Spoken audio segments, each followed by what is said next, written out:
Cumprimento o Sr. Presidente, o Sr. Ministro, o Sr. Secretário de Estado. Sr. Ministro, vou-lhe dizer isto de forma muito sincera. Hoje é uma audição com o Ministro da Saúde que o balanço tem que ser feito do ponto de vista político. O Sr. Ministro chegou aqui hoje, de acordo até com os mecanismos a que lançou mão e com a necessidade que teve de até ser publicado um estudo a pedido da ACSS após dois outros estudos que saíram e que todos tivemos conhecimento, entrou aqui de facto francamente debilitado, politicamente desgastado. E tem grande dificuldade de lidar com isso. Mas, Sr. Ministro, politicamente mais irresponsável é vermos um secretário de Estado, como o Sr. Secretário de Estado Leal da Costa, depois de atitudes e afirmações que foi fazendo ao longo de 4 anos, que só quem está no Serviço Nacional de Saúde, mas nós também, políticos, estamos no Parlamento, podemos dizer, que entra aqui ventilado. Vem com grande ajuda para conseguir ter chegado hoje aqui. E, de facto, o Sr. Ministro foi quem teve a responsabilidade, na minha opinião, de grande falta de responsabilidade, que isso acontecesse. Eu vou-lhe dizer, Sr. Ministro, o Sr. Ministro trouxe aqui um PowerPoint que a seriedade política do PowerPoint que aqui trouxe sobre aquilo que é sempre criado por o vosso governo, que não é nada mais do que um embuste, está ao nível do Sr. Catroga. Está politicamente, o Sr. Ministro hoje trouxe aqui um conjunto de pressupostos sobre o passado que são o embuste ao nível do Sr. Catroga. E eu pensei que o senhor politicamente nunca descesse tão baixo. E eu vou-lhe dizer, Sr. Ministro,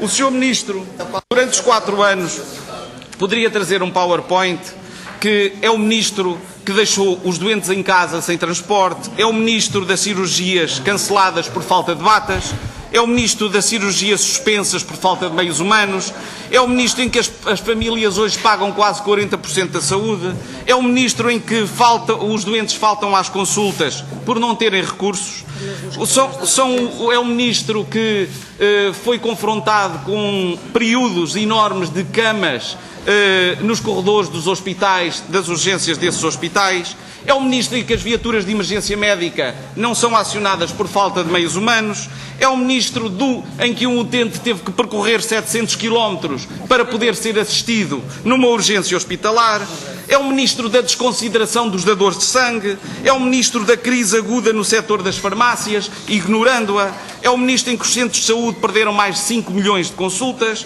O senhor e o Sr. Secretário de Estado são os membros do Governo do período de maior suspensão e encerramento de serviços de saúde e, lamentavelmente, o senhor é o Ministro em que os doentes oncológicos ficaram sem medicação durante determinados períodos, em que foi o maior período de maior saída de médicos e enfermeiros deste país, em que há doentes oncológicos hoje a abandonar tratamentos por falta de recursos e também por falta desses medicamentos nos hospitais e por falta de camas no IPO do Porto, não são feitas cirurgias a esses mesmos doentes oncológicos. Sr. Ministro, eu continuava, mas isto já chegava para poder ser alterado ali o seu PowerPoint ou o embuste que pretendeu para aqui trazer.